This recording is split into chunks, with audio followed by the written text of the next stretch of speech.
Moi libanda, tozo moi break. Qui sont là?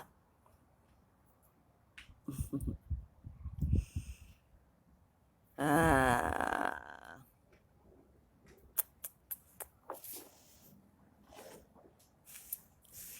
Boya, boya, boya, to solo là. Venez, venez, venez. Venez, venez, venez, peuple congomani. Boya to solo la muke.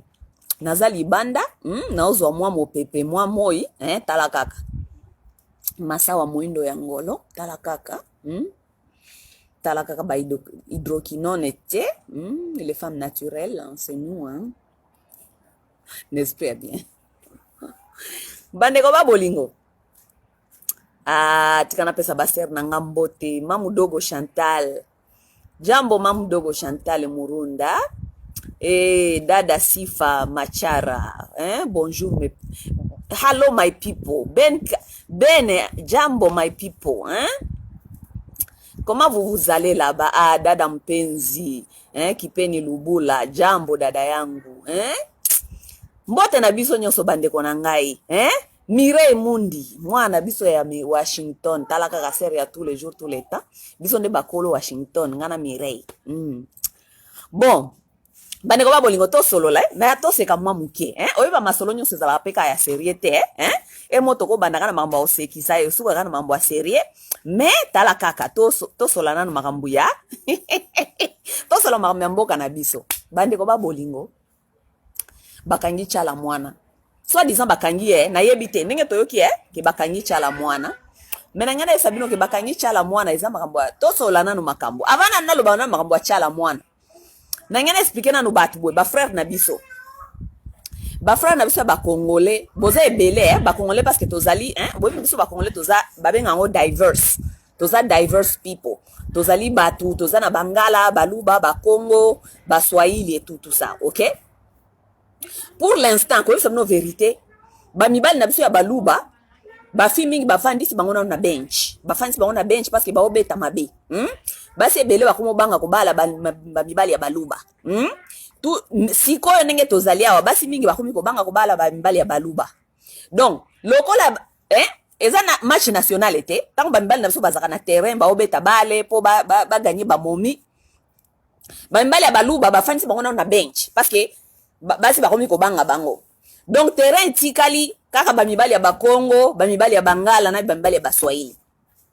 Mais soki totali pena na football national, bamibali ya Baswahili bazaka na réputation ya malamu te. Bamona bango lokwa ba yuma, ba hypocrite, tout ça. Bamibali ya Baswahili, ngana ser na bino na ofungola bino. Lokola bamibali ya Baluba bafandisi bango na bench. Bokota bobeta match national. Bokota parce que donc terrain eza balongoli joueur moko na terrain. Bokota bokende ko bala ka ba chéri bokende ko beta match national. Botika ko zala ba yuma ndenge babenga bino toujours ba yuma bokangami kaka na coin moko bobala kaka basi kaka ya coin moko. Non, bobeta ka ba match national. Chapeau na ba frère na biso ya Baswahili o bakomi ko comprendre que il faut ko beta match national. Bakoma ko kende ko kota ko bala ka ba vrai chéri bakoma kende tikuna na babandundu baba Congo bazokende ti ba Équateur bokende ko bala ka ba vrai chéri parce que soko mona na ke entre biso na biso d'abord kuna ndenge tozo bala na kuna ba Swahili na Baswahili tozo bimisa pe ba fruit ya malamu penda te ko ba pe vérité to bimisa pe ba fruit ya malamu te parce que to bando bimisa ba fruit ya malamu nde ba est wana nyonso eza déjà libéré. Ça veut dire que biso na biso d'abord denge tozoko bala na tozoko bota ba oyo babengaka ba maki oyo batokisa jamais ko bota kabana yango wana bimaka nanu ba côté kuna ya ba côté na bino wana bokenda ko bala kabala sinanu na Front National na ko recommander bino basa ba Congo ba vrai chéri na ndenga osakana te basa ba Congo ba mayele il faut bima na kati ya environnement na yo po comprendre batu mususu na culture. So ofai na Bakongo oko comprendre que Bakongo eza batu oyo ba pesa ka éducation ya ba valeur. Tala bana na bango, tala kutu mutaza batu baza ko buna na front lelo ata pona makambi ya est bana Bakongo. Parce que ce sont les enfants qui ont des valeurs. Bana bakongo bazaka miyibite. Soko tali nakata ba communauté ou bien façon na bango ya ko gérer ata communauté, ata façon na bango ya ko zala kaka na kati ya ata gérance ya mbongo. Tant babi sa bino babi o, soko bali mobali ya mokongo azalaka maboko makasi, c'est faux et archi faux. Ce sont les bons gérants. Ce sont les hommes qui savent dépenser là où il faut dépenser. Ce ne sont pas mibali ya maboko makasi. Lokuta parce que bana bango balala kanzala te. Oui, un Mukongo ne dépense pas n'importe comment, ça veut dire c'est un bon gérant. Aza mobali oe ayebi ko dépenser mbongo na ko gérer mbongo. Ozo comprendre. Bawana mususu nde bayoke la bango zuwa babi yo Mukongo aza maboko makasi. Lokuta. Soki bana bakongo bazana bizaleli wana ya kozala ba bon gérant, soki bana bakongo bazana bizaleli wana ya koyiba biloko batute parce que à partir ya koko na bango kasavubu, to pesa ka musika te, to e kasavubu azaka président. Mwana Mukongo, kasavubu a gérant mboka bien tika jamais koyiba mbonga moto. OK? Ça veut dire que talaka ka bango basa ko bunda leona ba front, ba Fabien kuswanika, batuana nyos, bana ya bakongo. Baza ko bundela bino bana ba Swahili. Po biso na biso baswahili to bala na kaka biso na biso kuna to bota bana ba bengaka maki batokisa tozoko koka ko bimse loko te na kati kuna. Tolo baka pe makambo ya solo. Ça veut dire que ba mama ba Congo ba yebi ko pesa éducation ba valeur. Tolo baka pe ya solo. So ba bisi bino boyo maso afingi bat na fingi nani botala ka totala ka pe makambo ya solo tolo baka makambo ya solo nenge eleka kana kata ba communauté za bongo chapeau na bino ba mama ba Congo. Oui parce que balobaka soki oningo ba peuple tala bizaleli en général. Soko tali bizaleli en général parce que balobaka ba exception pe zalaka nango tokolo bela ba exception te mais soko tali bizaleli en général omoni ke zalika ka bizaleli wana ça veut dire que quelque part ba bon fruit ezali wana quelque part. Bamibali na biso ba congolais bokende kotala ba sheria ba Congo baza ba mama o ba pesa ka bana éducation ya ba valeur. OK? Soko moni place moko boy communauté moko boy bana bazala ka ba escroc ba miyibi ba hypocrite ça veut dire éducation ya ba mama nde ba pesa ki yango est-ce que c'est éducation ya malamu penda makasi te. Donc to changer bizaleli.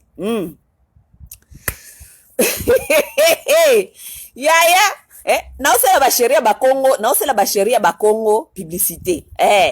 Nalingi ba frère nanga ba Swahili kuna lokwa bazaka balinga toujours kozalaka kaka je ne sais pas comment wana ndenge wana babenga bompe ba yuma na ofungola bango na orienter bango na mukeska ba vrai chéri bazalaka. Boke ndiko tala basi ya ba Congo ba vrai chéri basi ya malamu ya kobala. So luka mama penza mama ya bolingo za jam mobali peut-être de toute façon zaka na besoin ya kozala na bana te. Balobaka babi basi ya bangala baba mama ya malamu ba mama ya bolingo ba mama ba liesa libota mobimba wana nde balobaka yango balobaka babi mwasi ya mongala babenga kaye mama Maria. OK? Na opesa ka ba exemple ya mike bongo te. Basi ya baswahili na yebi te. Na yebi na ngate basi ya baluba na yebite ba exception zalaka nango biyo moko kendo luka kaka yo moko soko ko mizuela ndenge na yo ozu mizuela basi ya baswahili pe kaka ndenge moko na yebi na ngate bokende ko luka ndenge bolingo luka ba exception zalaka nango te. Bon anyway lelo na kosoela makambo ya Tshala-mwana makambo ya Tshala-mwana ipare bakangi Tshala-mwana. Est-ce que je suis vraiment sûr que bakangi Tshala-mwana na yebite parce que na moni ki depuis lelo baza koloba na tongo balobi ke Tshala-mwana aner ezuye. OK? Aner ezu Tshala-mwana bandeko ba bolingo sikoyo ye Felix ayaka ko bisa biso ke tokoti na état de droit. Comment est-ce que tozana kati état de droit bokomi ko kanga susu ba musicien? Tshala-mwana za na droit à expression. Si elle voit que oza un grand, soka monike makambozo kende bien te na nenge ye azo kanisela. Botika ye liberté d'expression. Ye Felix kalamingi ta otu ko ebisa ba artiste albio boyembela ka Congo tout ça. Felix yo ebisa ki ba artiste ba yembela ka Congo. Yo kanise ba artiste ba yembela Congo ba yembela nini? Tango ba yembeli e komi problème. Et puis Tshala-mwana a cité na ye kombo ya motute. Tshala-mwana lobi ingrat bakabeli yo professeur Alakisiyo yo kangi Tshala-mwana. Asitaki kombo na yo te celui qui se sent mauvais c'est mouche. Tu sais que Tshala-mwana atangi kombo ya motute. Tshala-mwana atangi kombo ya Felix, atangi kombo ya Felix. Pourquoi est-ce que bozo se sentir que eza binonde afingi binote? Tshala-mwana wana bozo komona Tshala-mwana wana ko ata bokangi Tshala-mwana ko fana na prison te. na expliquer bino Tshala-mwana soki boyebi Tshala-mwana te. OK? Tshala-mwana azali mama ya Joseph Kabila soki boyebaka te. OK? Na expliquer bino Tshala-mwana ko fanda na prison te pour longtemps. Ata bokangiye soki pe bokangiye to yebi nano te, mais Tshala-mwana ko fanda na prison longtemps te. Parce que Tshala-mwana azali mama ya Joseph Kabila. Na expliquer bino tangu muze ayaka na Kinshasa, muze azako fanda na nani na Palais de Marbre. Muze azako fanda na Tshala-mwana. Muze ayaka na Kinshasa zaka na Mwasi te. Parce que muze atikalaka jamais kozala na Mwasi oyo babengaka femme officielle. L'histoire est là, on ne peut pas tourner l'histoire. Toko tourner l'histoire te, tolo baka histoire malamu ndenge zalaka. Muze tango ayaka na Kinshasa, Muze n'avait pas de femme. Muze n'a jamais épousé une femme légalement. Muze atikala jamais kobala Mwasi. Muze azalaka na basi parce que Muze azalaka na ye mutu azala lokola babenga ngo banani. Mobali abitambola tambola. Muze azaka oke na Lubumbashi, ermoko azana kata ba Ewabora, ermoko azana Tanzanie. Ce n'était pas un homme stable qui avait l'adresse. Ça veut dire tant munyo sazaki ko kima na kata ba zamba wana ko kenda ko salaka ba rébellion, il doit vivre. Là où il arrive, il s'installe, il fait des enfants et il marche. C'est comme ça que Muze a construit son foyer. Lelo ba pesa biso image ya Muze ya lokuta que Muze abota ba Kabila na mama sifa et tout. C'était pour seulement laver son image. Pourquoi? Parce que ba comme ça qui est soi-disant héros. Vous comprenez? Mais Muze, ce n'était pas un homme stable. Muze n'avait pas d'adresse. Muze, si kanyo sazaki kokokoma, azu Mwasi, afandi, aboti. Asako bota na bazamba, na basi anzete na basaba nzete ali dame, et si kazuika kamomi, biyo batu se boleka na ba village. Batu na ba village, soko leki na village, omoni kamwa fi moko ya biyo benye na se anzete. Po na village pe, nani, babenga onini, hotel ezalakati. Muze azaola na basi wana wapi. Na basi abanzete ti. Na hotel na yango moni Kabila zaka na bizaleli ya zamba so ipa zaka mwana Muze yango zaka na bizaleli ya zamba eza bana o babota baona basanzeta madame donc papa na yo amona kaka moi chéri moko aleka bo hey yo petit viens yaka akoti se na sanzete ale zemi yango mona Kabila zaka na bizaleli ya boy po bazaba na o babota baona basia banzete madame na sia banzete zamba na kuna eska Muze azalaka donc bref tozongela makama Muze.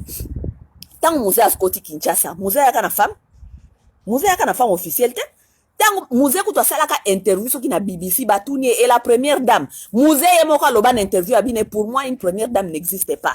Chez moi la première dame n'existe pas. Muze tango ayaki na Kinshasa, Muze azaka nena bazamba kuna soka azui moi chance à la télévision. Azako mona ndenge mama Tshala-mwana azako bina na ye, mu Tshala-mwana mutu washe. Muze azako rive Tshala-mwana azako loba bi chéri oyonde. Comme tout papa congolais qui se respectait, papa congolais nyon sa zaki kotala Tshala-mwana. Ngana yeba papa congolais mususu bazaki kolobake. Pon attention na ye kita, akenda kotala Tshala-mwana nenga zako bina luket. Tshala-mwana vrai chéri, bomone le lote akomi Tshala-mwana ya boy. Bomona te Tshala-mwana akomi mukolo, Tshala-mwana akomi koko, akomi je ne sais pas comment, akomi munene. Tshala-mwana vrai chéri tongo tipo quoi. Tshala-mwana leli sa ba président de la République Afrique. Bon, mon Tshala-mwana boité, c'est Tshala-mwana, c'est une femme qui faisait rêver les hommes. Donc, mobile a aucune toilette à quelque se masturber pour amoni Tshala-mwana. Tshala-mwana. Vous comprendre? Bon, mon elle a boité. Bon, mon elle a été pour komi boy. Tshala-mwana, vrai chéri. Oh, le lobo zako finga Tshala-mwana, le lobo bino ba gêne. Ceux qui battent Tshala-mwana ya gêne na bino. Boko telema te. Donc, bino ba talibanye, bomita la lelo ya bu jeunesse na bino, bota la Tshala-mwana ya bu jeunesse na ye, boye bisabiso soki match yana. Tshala-mwana za na ye collabo, asaela na ye Kabila et tout ça. Mais lorsqu'il s'agit de la vérité, rétablir la vérité, nous devons rétablir la vérité. Tshala-mwana vrai chéri à ton tipo quoi. Ba jeune belé le ba okota miziki, ba zoko sala ba effort mais ba koki ko kana Tshala-mwana te. Il y a des femmes qui ont fait le nom au Congo, ba sala ba kombo ba marka époque na bango ba Tshala-mwana ba mbili abel ba beti masikini. Vous comprenez? Donc ataku tu botie ba ligne le lotiso to kende tongo tipo quoi. Ba ezana batu moko te ba ko remplacer ka basi wana. Vous comprenez? Donc Muze azaki nena kuna na ba village, Muze azako rêver Tshala-mwana. Soka monika ka Tshala-mwana bimisi boatie kaka lumupende boy. Muze azako lobabi mukolo na kozwa kaka mbongo. Mwasi aliboso na kobala ye. Muze tanga komika ka Kinshasa boy. Po Muze yaka na ye na première dame tête kala ko jamais na Mwasi na officiel. Muze azui Tshala-mwana ba komi ko fa na Tshala-mwana. Boyebi teke Muze afanda kana Tshala-mwana na maison soki na maison de marbre, soki palais de marbre. Nana, qui habitait avec Muze na Palais de Marbre? Tshala-mwana. Mwasi ya musée o batu nyonso bayeba kike musée na Kinshasa tango ya zakani na Mwasi te akomo kufa na Tshala-mwana qui habitait là-bas avec musée Tshala-mwana. Ça veut dire tango Joseph azali kokende kuna kotala soki tata na yeso papa na mobokoli azako kuta mama nani Tshala-mwana yaya makangu ya papa ou bien Mwasi ya papa babengaka ye nani babengaka ye mama. Joseph nenga azali wana Tshala-mwana azali mama na ye. Et pourtant azali kokende kuna na palais de marbre kotala tata na ye azali kolia madesu ya Tshala-mwana po Tshala-mwana nda bandola mbela papa na ye. Siko bolingi nini? Bolingi Tshala-mwana lobela bino Tshala-mwana kolobela mwana oya ye mwana mobali na ye. C'est normal. C'est normal na mama nyonso instinct na ye lokola bino bolobi ke Tshala-mwana abota te Tshala-mwana mela milangi Tshala-mwana soki kisita ya bino nde boza bazoba boyebi te kotala vie na mission spirituelle. Tous les enfants ne viennent pas na nzela vagin bana nyonso bayaka na nzela vagin te non ezana bana mususu nzambe azwaka pesi yo alobi ne voilà tes enfants. Si c'est toi qui n'as pas compris ça wana problème na yo ozoka boko benga Tshala-mwana o nyonso bolingi mais nzambe apesa ye Joseph Kabila mama na ye bino mona Tshala-mwana lala kanzala bomona ke na balabala zako senga batu $1 $2 non parce que nzambe bino bolbi kaza kisita mais nzambe apesa ye Joseph Kabila Joseph Kabila cause les bandits les voleurs les plus comment les plus farouches du Congo ou bien Joseph à cause de la moyibi ou bien bandit koleka batu nyonso na Congo lelo mais ne vous inquiétez pas c'est l'homme le plus fort du Congo aujourd'hui puis maman na ye Tshala-mwana bolinga ngote Tshala-mwana koza peut-être abota yete na vagin mais Joseph atikala koyeba Tshala-mwana comme Mwasi ya papa na ye soki Joseph azaka gentil na Tshala-mwana parce que Tshala-mwana azalaka gentil na Joseph donc aza mwana na ye. Tous les enfants ne viennent pas na nzela ya vagin. Si vous qui n'ont pas encore compris ça, c'est votre problème. Et puis, vagin pe basala ngote po na mutu nyonso pe abota. Non, vagin ba pesa biso pe vagin poto subaka et puis po na lisano. Si bino bo comprendre kaka vagin zaka kapona kobota. Wana nde etali bino. Boko finga Tshala-mwana oyo nyonso bolingi mais mwana na Joseph Kabila. Nzambe apesa ye Kabila.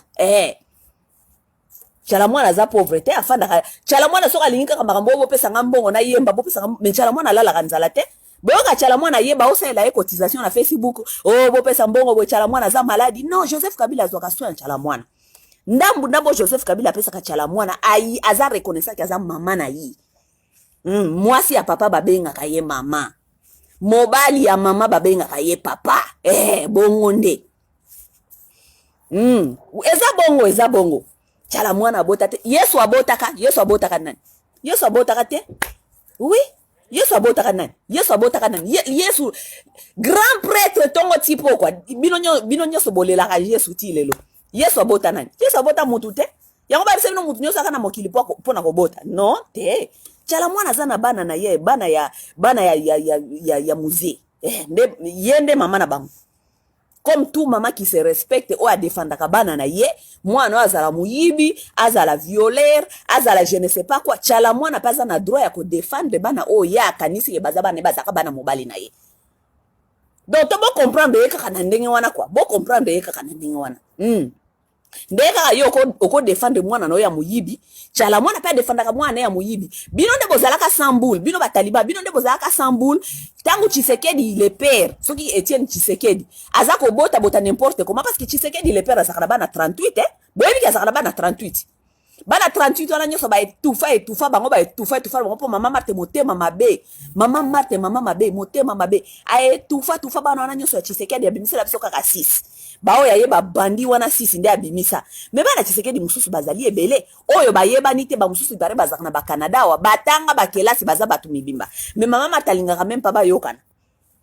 Oui. Na place Etienne Tshisekedi azako tambola na bongo na basi bazanga mituna makola kendati kobota na Banyarwanda. Boyebi ke musée azalaka bana mibale ba Rwandais. Oui, musée azalaka bana mibale ba Rwandais. Azalaka na mwasi mususu pe na Kinshasa comme ne peka ka Marthe. Babota soki bana soki 5 na Marthe wana mususu. Tellement confusion na kombo soko bobika bana mama Marthe ba nyonso ba kanisa ba na mama Marthe wana ya mama Marthe. Musée ye Tshisekedi le père azaka ventiler sana bana 38. 32 pardon ana bana 32.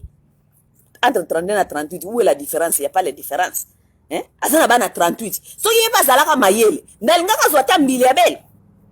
Oui, parce que tala kaka soko zo luka pe ba intérêt ozape na kata politique. Soko lingo sa ba aventure na basi. Luka ta basi o ba koyela yo quelque chose. Hein? So yé pas zwaka ta mbili ya belle.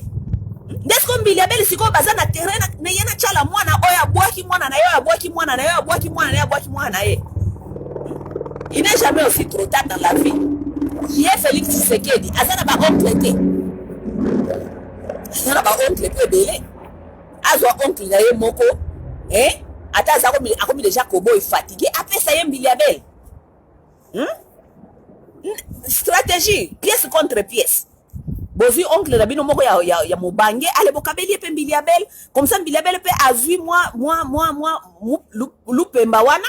Soki Tshala-mwana ye ko lancer mwana na ye mbiliabel pe azoko bwaka mwana na ye. Problème za wapi? Bobandi ko sela nani Tshala-mwana zua. Bo sela Tshala-mwana zua nini? Azako yembala mwana na ye, azako défendre mwana na ye. Mama moko boete amona mwana na ye aza mutu mabe. No, pona Tshala-mwana raisi mwana na ye aza mwana malamu. Okay? Akoza mwana malamu te pona biso me pona ye Tshala-mwana. Raisi aza mwana na ye.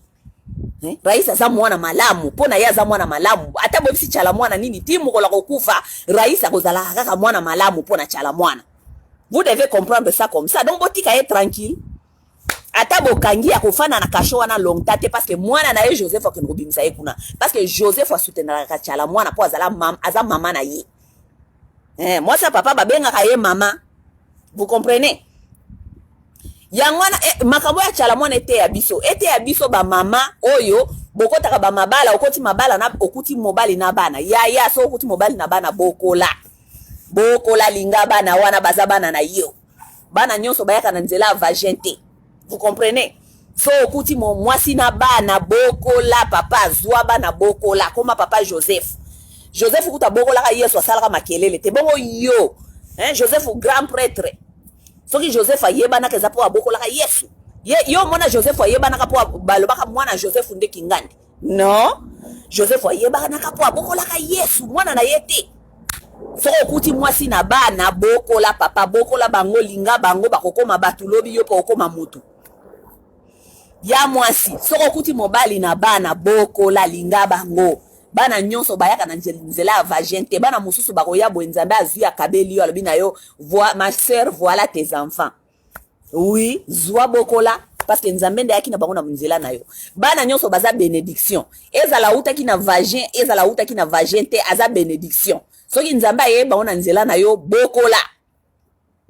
Linga bango bokola bango bana na yo nzambe akabeli yo bango. Bana mususu babota makana kati ya babenga kango na kati ya soul. Donc abota mi na kati ya ame na yo.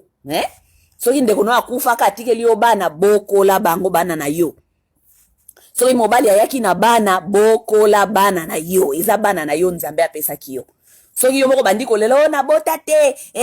Yo mona ka Tshala-mwana lela kabilela lela na bota te. Yo mona ka Tshala-mwana lela kabilela lela. Alela kate parce que nzambe ayebaki ndenge ya koya na bana mususu apesa ye na nzela ya vie. Soko za spirituel to comprendre ngoto yo lobaka na bota te ya soko za ko le lobota obota te ça veut dire yo moko lingi bana te parce que nzambe ayebaka ndenge nini yaka na bana na nzela ya mutu nyonso. C'est à toi de savoir soki nzambe ayelinga bana na nzela nini soko lingi yango te tali yo. C'est comme ça.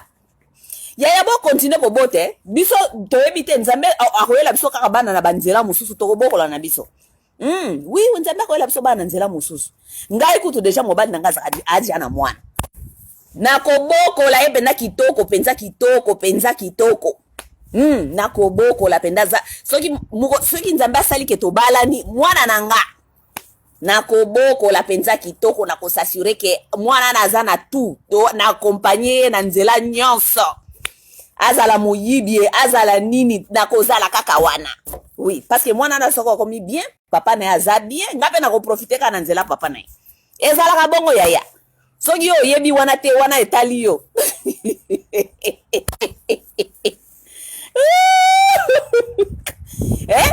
Bana nyonso bayaka na nzela vagente. Vous comprenez? Bana nyonso bayaka na nzela vagente. Ba ope ba mususu babota na nzela vagente ba koma déçu na vie. Oboti bana na nzela va, j'ai pas commis déçu. Parce que ça veut dire Nzambe aye baka ndenge asala makamune nyonso na vie. O etali kaka yo ndenge nini, Nzambe apesi yo misu spirituel ndenge ni ya komonela makambo. Vous comprenez? Donc ya Tshala-mwana, Tshala-mwana zana, il a le fils le plus puissant du Congo. Tshala-mwana ne peut pas se permettre qu'on sala ba nzembo soka yebite ke mwana na ye Joseph Kabila, c'est l'enfant le plus puissant, le plus bandit, le plus puissant, le bandit le plus puissant du Congo. C'est Joseph Kabila. Yo te mwana muto yibi baninga 12 villages.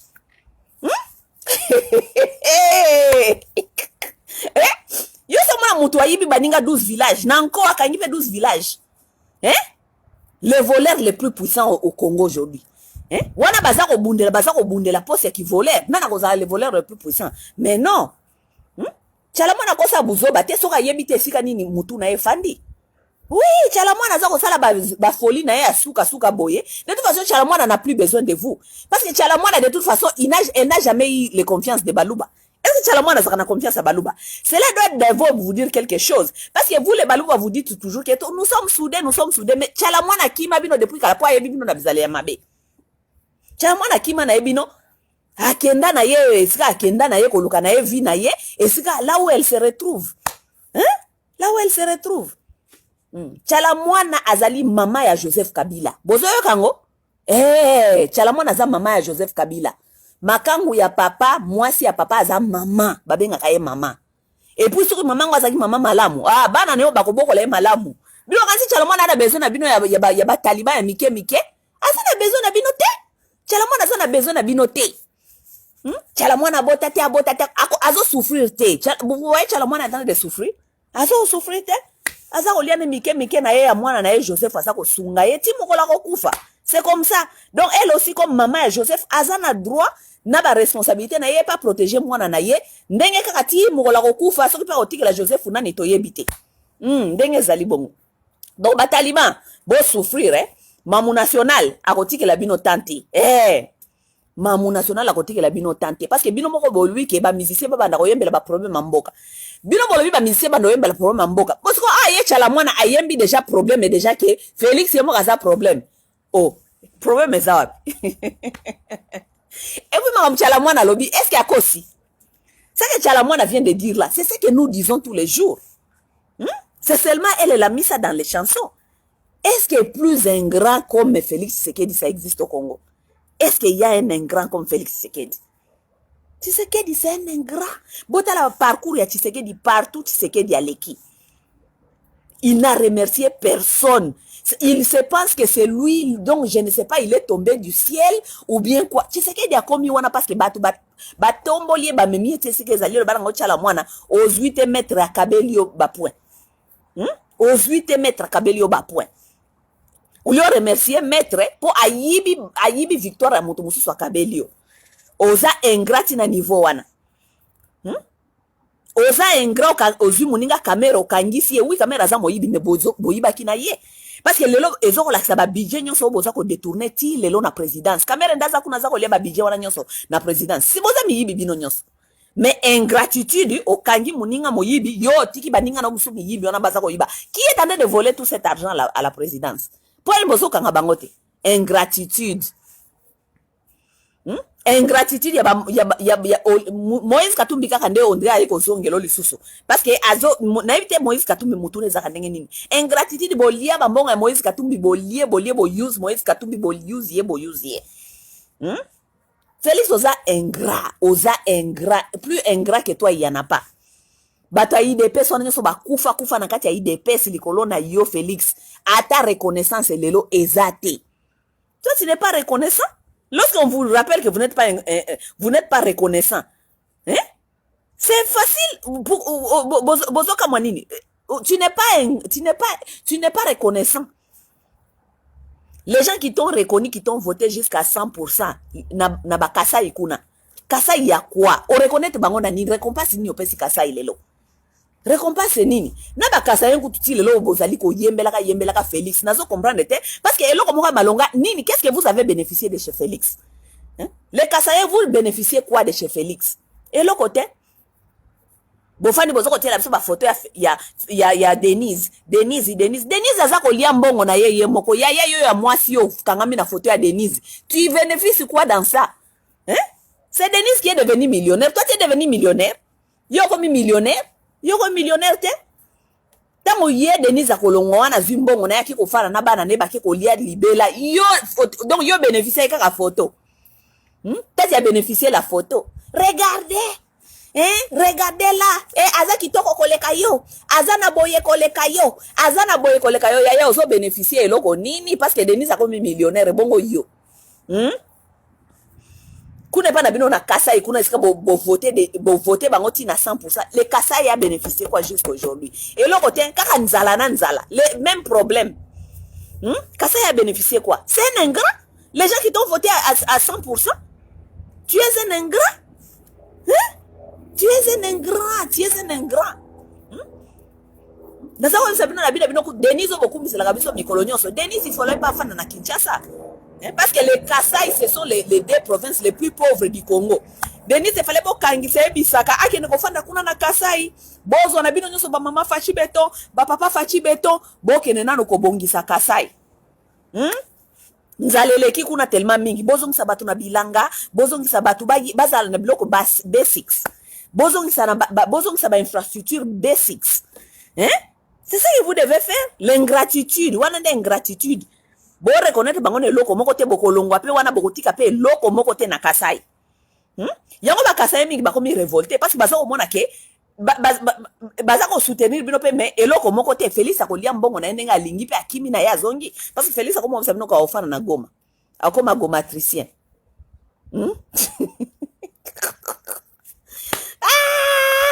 Felix asi bino abina bino dans les jours à venir akoma ne gomatricien akonofana na Goma. Akofana Kasai te bino ne bopesa ke 100% en vote. Ndenge kaka yaki bopesa ke 100% ndenge pa kolongwa bokotika la kozwa eloko te. Ntabio ndenge pa la biso bamushi balobaka ntabio bokozwa eloko te. Ba mafashi beton bofanda kaka wa mama fashi beton Denise boye Denise asana milio yo mama fashi ozana nini eloko te ntabio eloko te. Non, eloko ngada okamwa penda ti lelo ya bino batu bofandeli masola ya Denise ayibi déjà ba million ebele na mobali na yibele ba million ebele. Yo tango fandeli photo ya Denise mikolo nyonso wana ko ya kotila ko so ba photo ya Denise. Qu'est-ce que tu gagnes dans ça toi? Il faut avoir honte. Qu'est-ce que tu gagnes dans ça? Tu ne gagnes rien dans ça? Vous êtes en train de gagner quoi? Pas mutu asala ka makelele ne loko azo gagner. Bomoni Tshala-mwana azo osala makelele ya rais. Tshala-mwana za mama rais aliaka pa rais ndazali ko sunga eti mukola kokufa. Omwe Tshala-mwana tokolo baki Tshala-mwana za ko bundela kwanga na ye. Mwana na ye amuyibi me mwana na ye asunga ka ye. Bino sikoyo bino batu bozo kolela ka Felix Tshisekedi mikolo nyonso. Vous bénéficiez quoi surtout ba oboza kana ba Facebook. Ba mafashi beto yo kanenge bozo ko silisa mingongo. Tu bénéficies quoi dans ça? Il n'y a rien. Et l'autre côté. Bango bazako yiba bino kaka. Bazako yiba. Tant esi bango ki bazako yiba na Tshala-mwana et comme problème. Mais ça problème était botika Tshala-mwana za freedom of speech. Toza na kati ya pays oyo freedom of speech il faut ezala. Boye bisa ki biso bobina biso tango bokokota, bokosala bokokanga aner, bokokanga nini. Aner so comme isusu ya boni buzoba boyeko. Boni buzoba bo boka nga aner bopesa batu freedom of speech Kabila ngo pazaka mayele ayeba ki keso ki apesi bino pouvoir nyonso na maboko boko ba dictateur yango wana moko peso ina okanisa pe na komu kanisa pe makambwango ngana bi bon rais pe ngo négocier ki pe pouvoir peut-être parce que ayeba ki bato ba yo komela so matata parce que suka apesa ki ye pouvoir nyonso nde to yebite to komi wapi Po bobanda biso déjà ki ata biso batoza na poto bobanda yo landa biso na poto awa. Donc c'est ba pesa bino pouvoir bolongo banda landa biso ti na poto. Yango pe rais yango pe kanga na mo pouvoir muke. Moko pe so totala makambo ngo tozolo ba ke rais mais moko pe totolo ba nana peut-être rais peut-être nzambe pa yeba ki ko utiliser yo nanu ko pesa tata au pouvoir nyonso te parce que makambo ya yo sala biso ozala malamu te. Boka ngi Tshala-mwana pwani. Tshala-mwana bokangie pona nini parce que ba musicien musala na bango il faut ba yebi sa population makambo eza okene malamu te na mboka. C'est ça leur travail. Oui. Musala bango ezali te kaka o ba entertain ba lobaka kaka makambo ezanga tina. Non, musala musicien na musala journaliste ezali pe ko éclaircir population na makambo ezanga okene malamu te na société. Siko tango musicien azosala musala na ye bokomi kokanga ye. Bokangi Tshala-mwana pona nini? De toute façon, on fait d'appel na prison parce que moi, on a Raïs, l'homme le plus puissant du Congo. Aujourd'hui, l'homme le plus puissant du Congo aujourd'hui, Raïsi, moi, on a Tshala-mwana, Abimi sana yeye. Donc, maman Tshala-mwana, mamu nationale, courage, malgré que ozo beta faux parce que ozo pe côté amabe, parce que moi, on a moyibi, wana yibi pe mingi na Congo wana, tobo ite. Mais devant ba taliban, to défendre nanu yo parce que olobi na vérité. Mais ma beka ezali karate tant moi na Raïs azala ki wana zai ko yiba ayibi ti 12 villages otikala jamais pe ko dénoncer Raïs. OK? Otikala ko yebisa pe moi na yo teke moi na ngozo sala mabe. Tshala-mwana. Il fallait banda pe ko dénoncer Raïs ou bien ote ya yelo ko la maman na yo ote ya ka mama à côté ya moi na pembeni. Otikala pe ko te ya Raïs te. Mais devant ba taliban na ko défendre nanu yo. OK? C'est un peu ça mes chers frères.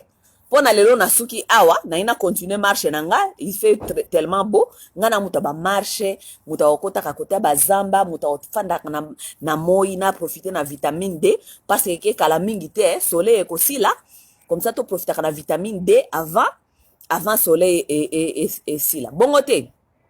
Je vous ai vu nombreux ici, je vous aime.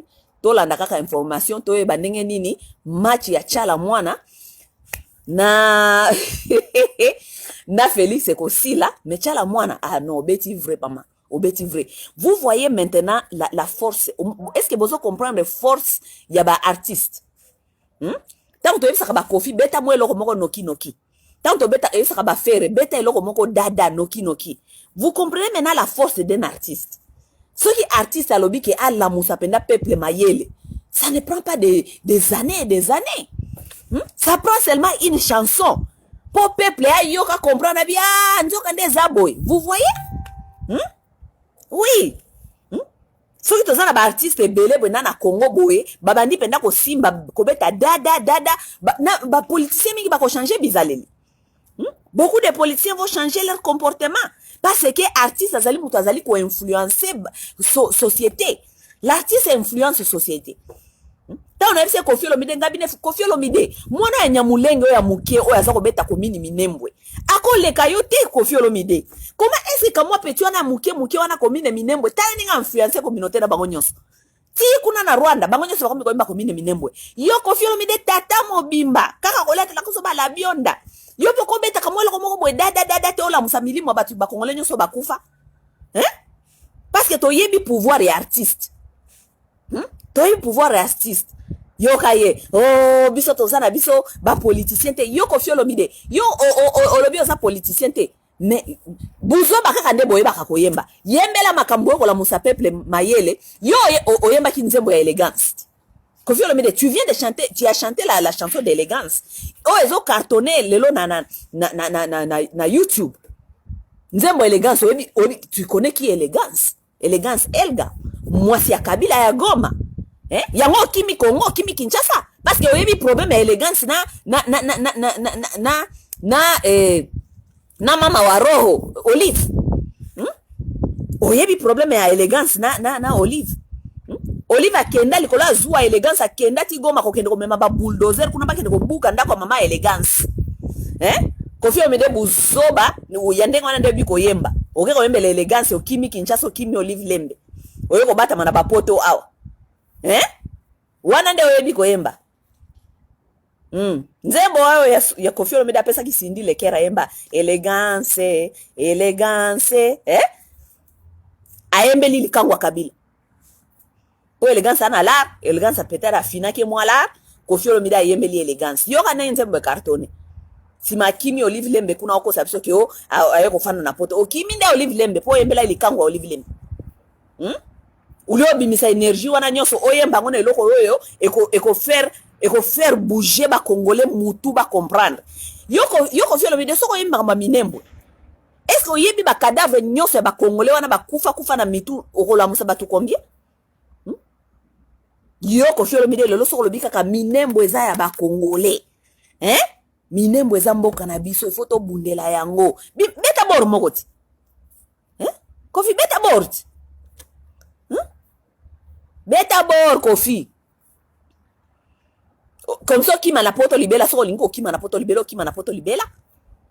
Mais beta bor mais osola musi ba Congolais osola musi ba Congolais ba komi éveillé. Tala mamu nationale a signé na yo mabeti ingratitude. Ah oui. Karma pas signé ki na ye. Karma pas signé alobi mama yemo. Tala nenge batu ba esprit na bango elamu ki likola ya masolo ya karma pas. Mama yemo sko mutu nyo se fata la mama yemo. Qu'est-ce qui se passe là-bas parce que biso sto yo kaka mais ba artiste ba komi ko yembelango et pesi soni na ba politicien. Ba politicien ministère soki ya santé ministère ya infrastructure ministère ya ngana soni esali bango parce que baza exposé. Oui. Mamu national pa ya bambi mosusu ingratitude ozwaki examen ozwaki te.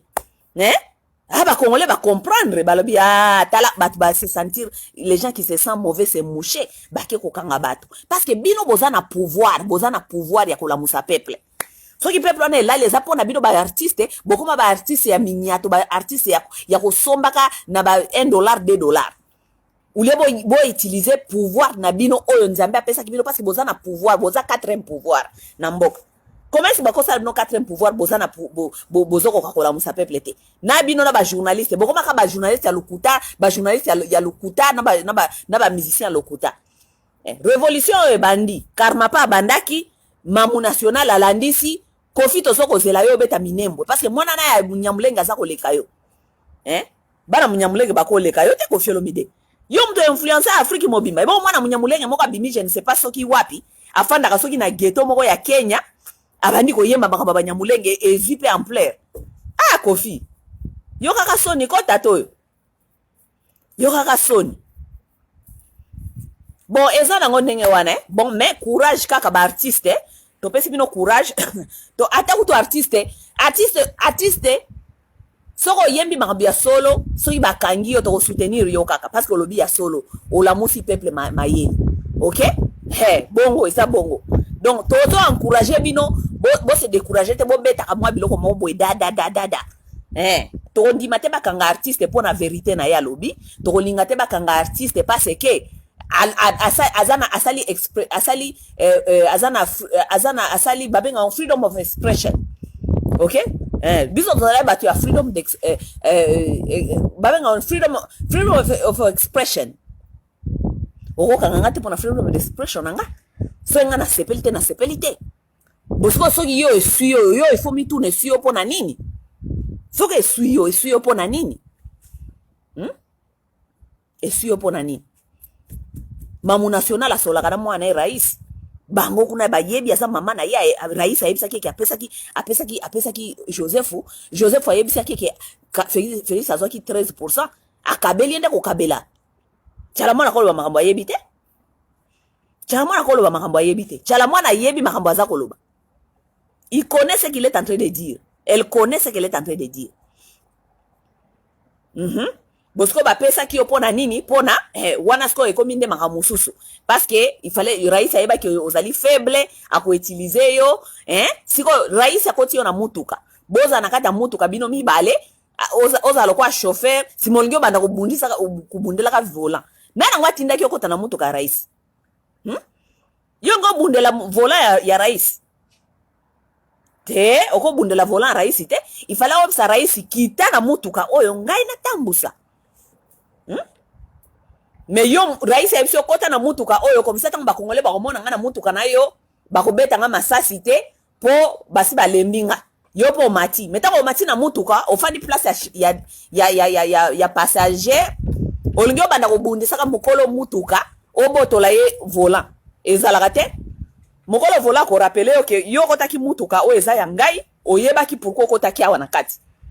OK so linga kite fallait oyebisa rais dès le départ non tourna yo ya kotambusa mutu ko esi esili kita soko linko kita te na kobenga peuple to kitisa yo le temps là lorsque le temps là était là tu n'as pas fait yo lingai komata na mutuka ya raisi o banda ko contempler ba view nyonso na babalabala et tout mais ko olingi o banda ko botola moninga mutuka olingo botola esi ko volant te ko botola volant te Tshala-mwana expliquer o bien alobina yo kanisa ki makambo yo zoko memezali bidon ya 5 litres mema siko to mona yo mema siko to mona yo et puis ozoke de vitesse mingi oyo osika mabe Tshala-mwana yebi mwana na ekazali en face oda Tshala-mwana yebi mwana wana makambo azobisa yo et puis Tshala-mwana zana souci na yo ya Felix ayebi sio na code ya Chiluba c'est à toi de comprendre ou pas parce que soko moni mama komi obisa mbana muso abie mwana ngazala ka matate abetaka akoboma pe yo mama na yebi makambo azoko obisa yo azako yebisa Tshala-mwana pesi yo code ayebi abi na yo ke kende malembe oza kotambusa na vitesse Tshala-mwana ayebi mwana na yaza capable de quoi il connaît le petit Joseph aza en face oda Joseph amasa na ote on te rappelle seulement cela Mwasi ya nani comme nani nyakeru teya mobali na yo teya mobali na yo teya mobali na yo pokalate yo otika la veuve soko otikala na ba million na poko liango na esengote ok roliango na esengote parce que so ba bomi mobile no liboso na yo traumatisme ya vie na mobimba ozina libomo koti na scène pepe ya poto ba ozong so na scène pepe ya poto koma kuna bandolo baloba yo moko ango bino ba fille ya Bukavu so ba fille ya Est bozo ba dépression pamba bozo ba ta dépression naza na dépression en tout cas je n'arrive plus à regarder dehors bozo ba dépression ata mobile so ka boyo okozui dépression baza ebele baza ba faiblard ba dépression pamba ba fille ya ndengona ye Denise azamona na pe soki mbameki eloko moiko meki ko ele kaka ba million de Denise roliango na petete ozwa dépression lokwa ba mama ebele ya Kivu oyo bazo ba dépression mibali ba pesa ba dépression ba koma ba tasende pepe na poto to yebi boza ebele baza ebele na poto wana ba koma ba tasende pepe na poto po dépression boko kakati boza to lokwa ba fia kisasa mitu ezalaka moi blende boy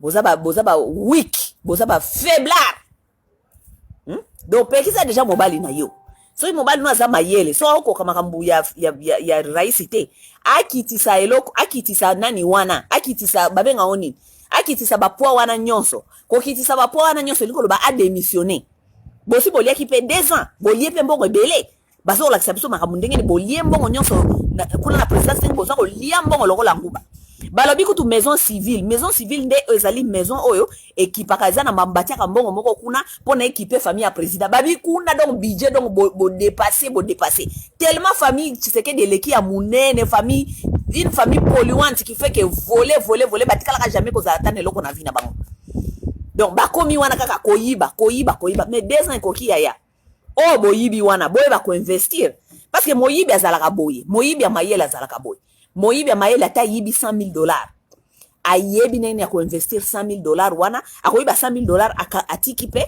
atiki wana ayebi nene siko kozwa $100,000 wana a investir wana makamususu et se multiplier mais lokola bino boza na mayele ata moko te boza bazoba famille des imbéciles boza bazoba bizengi soki bosi boyiba ki ata tolo ata bosi boyiba 10 millions nenge boza wana tolo bataka 10 millions pas 10 millions za moke avec 10 millions vous pouvez aussi démissionner parce que ça que l'équipe bino kilo avec 10 millions vous pouvez investir faire d'autres comment on dit d'autres exploits mais quand vous n'êtes pas intelligent 10 millions aussi 10 millions 100 millions plus c'est un peu ça mes chers amis to continuer kolanda makambi ya mamu nationale namoni bataliba babandi déjà kotia ba photo ya mamu nationale ya soi-disant mutakala et soi-disant tango azalaka jeune amatsaka bilamba na ba Côte d'Ivoire ba mona ba derrière et tout ya on s'en fout de ça OK Tshala-mwana zali o bengaka she was an entertainer entertainer ça veut dire ezaki musala na ya entertain on a poto photo botie wana ke Tshala-mwana alakisi ba derrière alati caleçon na ba stage na poto bien salata ni bien za mwasi ya moto bien za mwasi ya Jezi mama ya bana femme na kati ya libala na ye mais bien salata ni na stage bien salata kani na stage maputa babubu bien salata kaleso na string bien salata kani po musala na bango ezali bongo eza entertainment musala ya entertainment elingi koloba ke tu dois faire rêver les gens. Oui, bien ça mwasi ya moto mais tanga mataka na stage wana azara su mwasi ya jezite akomaka mwasi ya fantasme ya mibali nyonso ya monde. Ta mobali azoko mona Beyoncé boya mondenge Beyoncé alati kamwa eloko ne wana ya muke bongo mobali nyonso aza ko rêver ngai faut vraiment mwasi oyo. Oui, entertainment wana ne musala nango. Donc ce Tshala-mwana zaki kolata soki ba string soka zako lata nini etali biso te Tshala-mwana zaki entertainer. Musala bango kendaka ndenge wana, c'est son travail, c'était son travail. Donc elle devait faire ce qu'elle devait faire pour se faire remarquer, pour se faire l'argent. It's entertainment. Bon mesana. Et en plus de ça, ezate ke o Tshala-mwana po photo moko botie wana. Tshala-mwana laksi ba derrière mais faut yoka chéri. Vrai chéri ya kosakanate. Pas n'importe, pas n'importe. Mamu nationale azaka mwasi kitoko. Te totika koloba pe lokute. Oui, mamu nationale azaka mwasi kitoko. Tala mipende ya ngalula, mipende ya baluwa ngo babenga ngo chibota. Tala mipende ya pembe. Tala donc mwasi donc to le azasu Tshala-mwana azaki lelote yo cash vrai chéri. Vrai chéri a osakanate. Yango pa sala ba succès parce que azaka pena vrai chéri. Yango pa faire ka rêver ba musée. Musée azoko ya na Kinshasa boye alongola Mobutu azaki na des objectifs. Musée alongola Mobutu, premier objectif, deuxième objectif, azwa Tshala-mwana. Tala kaka. Tshala-mwana mutazaka objectif ya musée, après kolongola Mobutu, il faut Tshala-mwana. Bino molimbo tia Tshala-mwana bouton, boni buzoba boyeko. Bon messana na oka ba taliban. Bon messana kaka. Mais soutien total na mamu national. Mamu national, beta pelo ko ya minembwe. Beta pelo ko moko ya minembwe mamu national tozo zela yo. Nazo benga yoku tunabinga pena na peso ata mwa 9000 po mikolo ba négociation kaka. Ngape na peso na mwa 9000 o beta na loko moko ya nyakeru. Beta lo moko ya nyakeru ya noki parce que nyakeru désordre leki. Nyakeru tozo ye batazo ko sala nini ya simba kuna mabe. Quel désordre na kati ya motu. Mais nyakeru azalaka soki infirmière na poto. Nyakeru yo zaki infirmière. Mais pourquoi tu ne peux pas rester na kati ya domaine wana kaka ya infirmierie? Bon, désordre l'équipe na Congo surtout côté wana médical. Makambi infirmière, makambi médical, makambi kozwa toi en charge na ba hôpital, tout ça Nyakeru, toi tu as fait ça en Europe, tu dois comprendre quand même le système wana ndenge salaka. Et ce système là est tellement détruit au Congo. Mais pourquoi Congolais ngaraté kotika na kata domaine na ye? Ngalelo masa soki nazongi na Congo na zi opportunité à kosala quelque chose, je vais rester dans le domaine des enfants parce que éducation abana na yebi yango na comprendre ngo depuis na base. Oui, j'aimerais bien vraiment rester dans ça. To ba ndenge nini to ko reconstruire ba famille, ba foyer, ko yebisa basi comment est-ce que nous devons élever les enfants parce que famille et éducation ya base bana. J'aimerais rester dans ça. Nyakeru yo uti na poto kuna ozaki na kati ya infirmerie. Donc oyebi makambi ya système éducatif ba koko retirement, ça veut dire retraite, comment prendre les vieillards en charge, système wana nyo il fallait oyeba ngoti. Il fallait oyeba système wana. Tango ye na Congo oye na système wana quand même tobi ke azalaka concentrer kaka na makambu oyo, comment prendre les vieillards en charge, comment est-ce que to ko renforcer ko zwa ba vieillards en charge parce que ba vieillards mikolo ba koma ba shegi ba vieillards baza ba shegi ba koma ba mandia soki ba vieillards ba sengite moye bali ezate Nyakeru yo yebi système wana te parce que toi tu travaillais dans ça ici na bapoto mais tu es tellement dans le désordre. Oh simba kuna mabe. Oh la telabiso bilamba ya modèle boye ya jaune ya courage fulani basuki je ne sais pas comment tu es dans le désordre total. Instabilité na eza komona na ti na façon na ya kolata. Oh la telabiso ba bubu soki ba bubu ya ndenge nini. Oh la telabiso ba bubu soki ya ndenge nini. Nyakeru. Désordre l'équio, instabilité l'équio. Dans tout ce que tu fais, tu montres que tu es une femme instable. On ne peut pas être partout. Une femme ne peut pas être partout. Tu dois choisir quelque chose. Oh lo belango. Ba pesa yo ba soki ba espace ya ko lo belaka ba femme violée. Okima yango. okima yango siko pourquoi okendaka kondima okendaka kondima balokumu wana nyonso okima yango pourquoi ondimaka lokumu wana talanga basi oyo désordre dans la tête comme son mari les gens qui sont partout dans tout ngape na olukana ni mamu national nata so na kopesa to négocier ta po mamu national mikolo il faut qu'on négocie na kaka so pesi ba 7000 aza kosenga ta ba 9 ba 11 ngape na ko négocier na mamu national na pesa nata la soki to kata peut-être ba to nager dans les 7 na ba 9 aluka bete loko moko ya dada ya nyakero comme ça nyata bango le susu na kingo mamu national yaya yo le kibango onyati bango pena na kingo donc onyati penza bon bandeko ba bolingo nasuki awa tokomonana dans les jours à venir ingeta